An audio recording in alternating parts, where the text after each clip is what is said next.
कभी सोचा है कि वनीला की वो मीठी सी खुशबू या फिर सिरके का वो तीखापन, ये सब आता कहाँ से है? जी हाँ, ये सब केमिस्ट्री का ही कमाल है। तो आज हम एल्डिहाइड्स, कीटोन्स और कार्बोक्सिलिक एसिड्स की इसी दिलचस्प दुनिया में गोता लगाने वाले हैं। चलिए शुरू करते हैं। तो देखिए, हमारा आज का सफर कुछ ऐसा रहेगा। सबसे पहले हम इन सब के हीरो यानी कार्बोनिल ग्रुप से मिलेंगे। फिर इसके परिवार के दो खास सदस्यों एल्डिहाइड्स और कीटोन से जान पहचान करेंगे। समझेंगे कि ये बनते कैसे हैं और इनकी खासियत क्या है। इसके बाद इनके एक और रिश्तेदार कार्बोक्सिलिक एसिड्स की बात होगी और आखिर में देखेंगे कि ये सब हमारी रोजमर्रा की जिंदगी में कहाँ-कहाँ मौजूद हैं।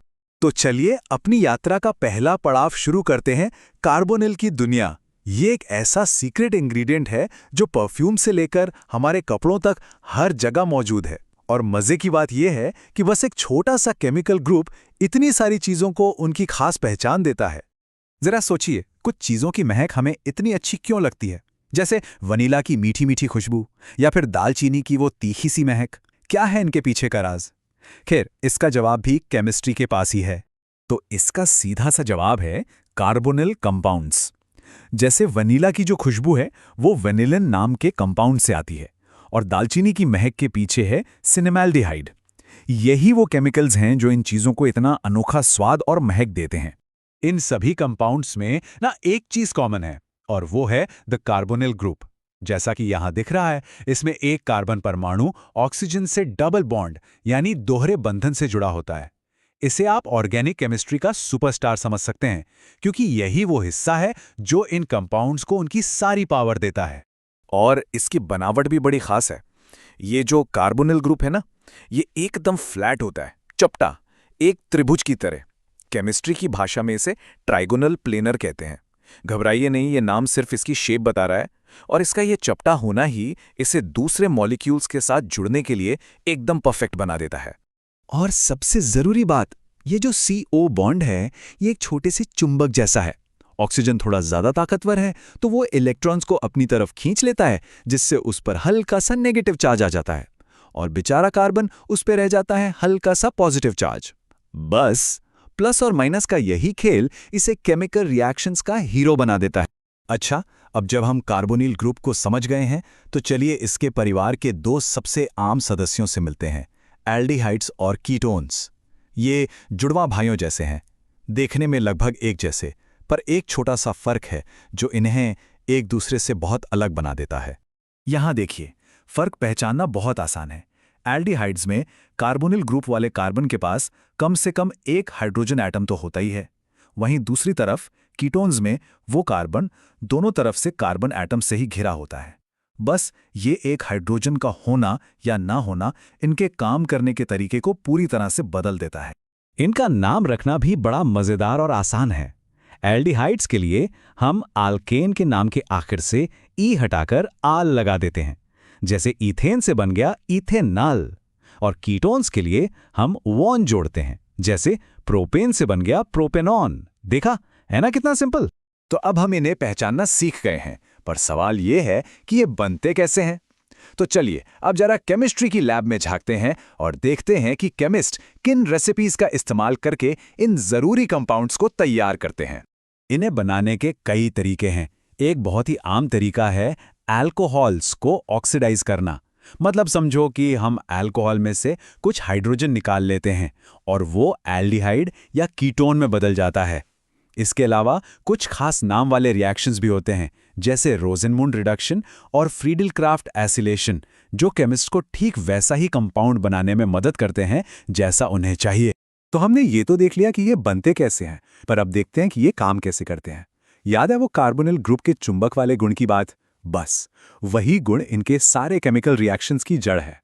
इनका सबसे पसंदीदा रिएक्शन है न्यूक्लियोफिलिक एडिशन। अब ये नाम सुनकर घबराना नहीं है। इसे ऐसे समझिए, एक न्यूक्लियोफाइल है जिसके पास बहुत सारे इलेक्ट्रॉन्स हैं, मतलब वो अमीर है, और उसे पॉजिटिव चार्ज की तलाश है। जैसे ही उसे हमारा पॉजिटिव कार्बन दिखता है, वो झट से उस पर अटैक कर देता है और इस अटैक से कार्बन ऑक्सीजन का डबल बॉन्ड टूट जाता है और एक नया बॉन्ड बन जाता है। और यहां एक बहुत दिलचस्प बात है, एल्डिहाइड्स जो हैं वो कीटोन्स से ज्यादा तेजी से रिएक्ट करते हैं। क्यों? सोचो, कि कीटोन के कार्बन के दोनों तरफ दो बड़े बड़े गार्ड, जिन्हें हम एल्काइल ग्रुप्स कहते हैं, खड़े हैं, जो किसी को भी आसानी से पास नहीं आने देते। वहीं एल्डिहाइड के पास सिर्फ एक ही गार्ड होता है, तो जाहिर है उस पर अटैक करना ज्यादा आसान है। अब सवाल उठता है कि हम एक एल्डिहाइड और कीटोन में फर्क कैसे पता करेंगे? इसके लिए केमिस्ट्री में एक क्लासिक मैजिक ट्रिक है, जिसे कहते हैं टॉलिंस टेस्ट। इसमें होता यह है कि जब एक एल्डिहाइड को टॉलिंस रिएजेंट के साथ गर्म किया जाता है ना, तो टेस्ट ट्यूब में एक खूबसूरत चांदी का आईना बन जाता है। और ये टेस्ट करना बहुत ही आसान है।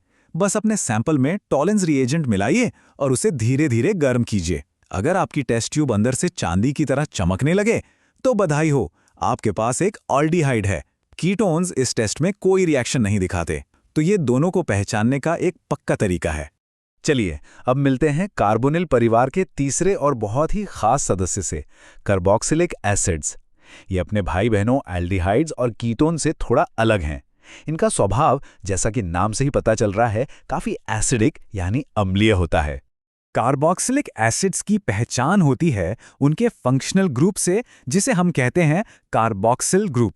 ये नाम भी बड़ा मजेदार है, कार्बोनिल और हाइड्रोक्सिल को मिला के बना है, क्योंकि इसमें ये दोनों ही ग्रुप्स होते हैं, एक COO और एक -OH, जो एक ही कार्बन से जुड़े होते हैं। यहाँ एक बहुत ही जरूरी सवाल ये उठता है कि ये इतने एसिडिक क्यों होते हैं?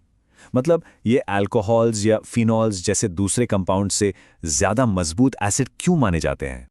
देखिए, इसका सारा राज छिपा है स्टेबिलिटी में, यानी स्थिरता में। जब कोई एसिड अपना प्रोटॉन छोड़ता है तो वो स्टेबल होना चाहता है। अब यहाँ देखिए, कार्बोक्सिलिक एसिड जब प्रोटॉन छोड़ता है तो जो नेगेटिव चार्ज बनता है वो दो ऑक्सीजन एटम्स के बीच आराम से बढ़ जाता है। इसे ऐसे समझिए कि दो लोग मिलकर बोझ उठा रहे हैं। इससे वो बहुत स्टेबल हो जाता है और इसीलिए ये एक मजबूत एसिड होता है। तो ठीक है, लैब की तो हमने बहुत सारी बातें कर ली, पर असली सवाल तो ये है कि ये सारी केमिस्ट्री हमारी असल जिंदगी में कहाँ काम आती है। चलिए अब देखते हैं कि ये कंपाउंड्स हमारे लिए इतने जरूरी क्यों हैं। यकीन मानिए, ये कंपाउंड्स हमारे चारों तरफ हैं। बायोलॉजी लैब में जानवरों को सुरक्षित रखने वाला फॉर्माल्डिहाइड, नेल पॉलिश रिमूवर में मौजूद एसीटोन और हमारे किचन में रखा सिरका जिसमें एसिटिक एसिड होता है, ये सब कार्बोनिल कंपाउंड्स ही तो हैं। यहाँ तक कि हमारे कपड़ों का नायलॉन और जैम को खराब होने से बचाने वाला प्रिजर्वेटिव भी इसी परिवार का हिस्सा है। तो अगली बार जब आप दालचीनी की महक लें या सिरके का स्वाद चखें, तो याद रखिएगा कि आप कार्बोनिल कंपाउंड्स की अद्भुत केमिस्ट्री का अनुभव कर रहे हैं। और ये हमें सोचने पर मजबूर करता है कि हमारी दुनिया को और कौन-कौन से ऐसे छिपे हुए रासायनिक चमत्कार आकार दे रहे हैं।